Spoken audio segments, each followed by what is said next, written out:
Hello मित्रों, इस कहानी का नाम है असली परी।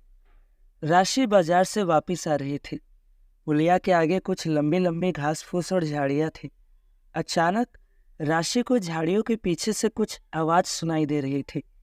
जब उसने पास जाकर देखा तो उसकी आंखें फटी रह गई। यह तो कोई परी है।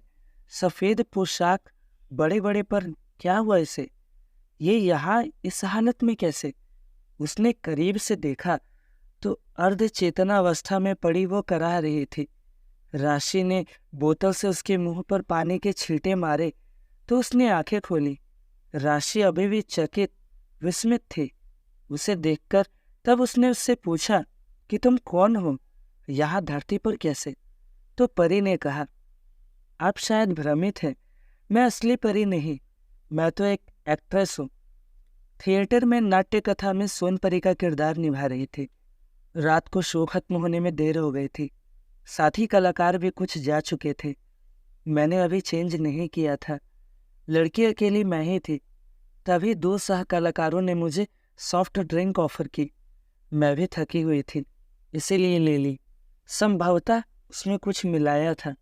उसके पीने के बाद मुझे चक्कर आ गई और उसी समय मेरी सिक्स्थ सेंस ने मुझे चेतावनी दे दी थी कि कुछ तो गलत हुआ है। मैं उनकी नीयत समझ नहीं पाई और उनके झांसे में आ गई। फिर पता नहीं कब बेहोश हो गई। होश में आई तो स्वयं को यहाँ पाया। फिर पता नहीं। कहते कहते वो जोर से रो पड़ी।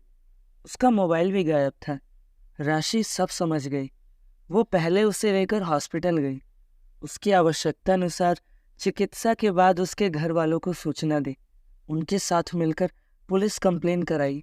हालांकि उसके घर वाले इस घटना को सार्वजनिक नहीं करना चाहते थे, लेकिन सभी लड़कियों की सुरक्षा के लिए राशि ने उन्हें राजी कर लिया।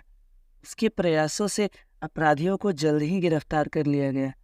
आज सुलेखा नहीं बल्कि राशि परी बन गई थी सबके लिए।